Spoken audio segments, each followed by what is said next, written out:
Mr. Speaker, I wish to focus on managing costs and resources for all. I will address three critical areas. 1, budget marksmanship. 2, the concept of affordability. And finally, the challenges faced by some vulnerable Singaporeans. First, on budget marksmanship. As highlighted by fellow members, the Ministry of Finance's budget forecasting this year has been notably inaccurate. In the previous budget statement, the government projected a modest surplus of $0.78 billion for FY 2024. However, revised figures reveal an $8 billion increase in total operating revenues, rising from the estimated $108.6 billion to $116.6 billion. To put this in perspective, $8 billion equates to $8,000 million, a substantial underestimation. Prime Minister Lawrence Wong attributed this unexpected revenue surge primarily to a higher corporate income tax collection, which only accounts for less than $3 billion of the increase. The remaining $5 billion plus over-collections include significant rises in vehicle quota premiums or COEs at nearly $1.9 billion more, and goods and services tax at $1.2 billion more. Additional increased contributions came from statutory boards, stamp duties, and personal income taxes. In September last year, midway through the fiscal year, PM Wong responded to a parliamentary question from Workers' Party MP Louis Chua, reiterating the projected surplus of $0.78 billion. This raises some questions. Was there an awareness at that point of the significant deviations from projections? If so, should an updated estimate have been provided? If not, why was this discrepancy not identified earlier? Sir, the higher-than-expected COE and GST collections reflect the financial pressures Singaporean families have endured recently. Escalating costs of essential items, such as food, are particularly concerning. The Prime Minister aptly noted, and I quote, "Singaporeans are still adjusting to these new price realities. Some have had to tighten their belts, rethink spending habits, or make difficult trade-offs to manage their expenses." Unquote. While external factors contribute to inflation, it is important to recognize that COE and GST are outcomes of domestic policies. Offering ad hoc vouchers and handouts in response to the cost of living may come across as missing the wood for the trees. So next, on defining affordability.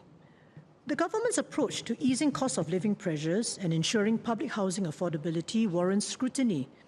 Current measures suggest that Singaporeans can only manage expenses with the aid of vouchers, subsidies, and grants. For instance, on utilities and household essentials. Reliance on rebates and vouchers indicates that, without such assistance, basic necessities may be out of reach for many.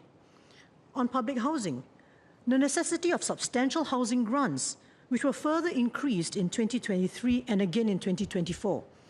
This implies that, without them, most citizens would struggle to afford HDB flats.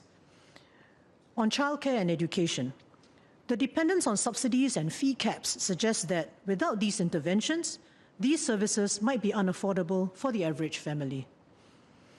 In 2023, then PM Wong noted that the Singapore dream was no longer about the 5 Cs: cash, car, credit card, condominium, and country club. But it was about fulfillment, meaning, and purpose in life. Could it be that the 5 Cs simply hold no relevance today as they are no longer attainable to many? Specifically, the growing dependence on housing grants prompts questions about future affordability. Parents today are understandably anxious about the housing prospects for their children. Such reliance on government transfers raises concerns about the sustainability of such support. In a Straits Times opinion piece on 24th February, Professors Linda Lim and Pang Eng Fong query this approach for the long term.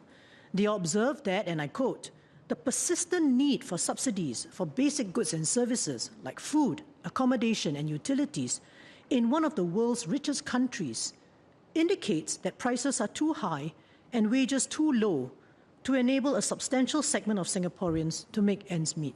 Unquote. So such a concern is not confined to this House nor to economists. Earlier this week, a member of the public named Joe called into a Channel News Asia TV program to pose a most pertinent question to the government, and I quote, "Can the minister reassure us that the government is looking into the rising cost of living and not just providing handouts?" Unquote. So looking ahead, I also wonder how much more the government will collect from Singaporeans every year in taxes to fund these handouts. Will there be an endless upward spiral in prices and increased handouts in the name of affordability? So finally, I wish to talk about supporting vulnerable segments of society. As we commemorate 60 years of Singapore's independence, it's timely to reflect on the challenges faced by certain groups, particularly homemakers, whose financial security requires attention.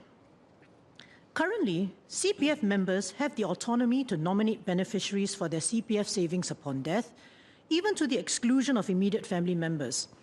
This poses a potential risk to non-working spouses, typically wives, who have dedicated themselves to managing the household and consequently have limited CPF savings of their own.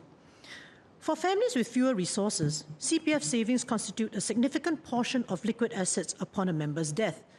According to a DBS Bank study released this month on 2 million of its customers, retirees aged 65 and above were found to rely on CPF funds to cover 55% of their median expenses. This highlights the importance of CPF savings in retirement planning. In situations where a CPF member nominates non-family beneficiaries, a surviving spouse and any children could be left without a financial safety net.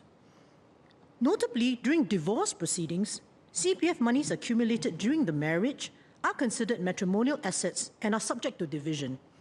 Courts are empowered to award a non-working spouse a significant share of the working spouse's CPF balances. The principle here is that the working spouse was only able to concentrate on work because the other spouse focused on attending to the family at home. Therefore, if a spouse's position is recognized in a divorce, it is all the more justified to consider protections for the non-working spouses who remain in the marriage until their partner's death. So to safeguard these vulnerable spouses, I propose a policy change to require spousal consent for any CPF nomination that excludes them.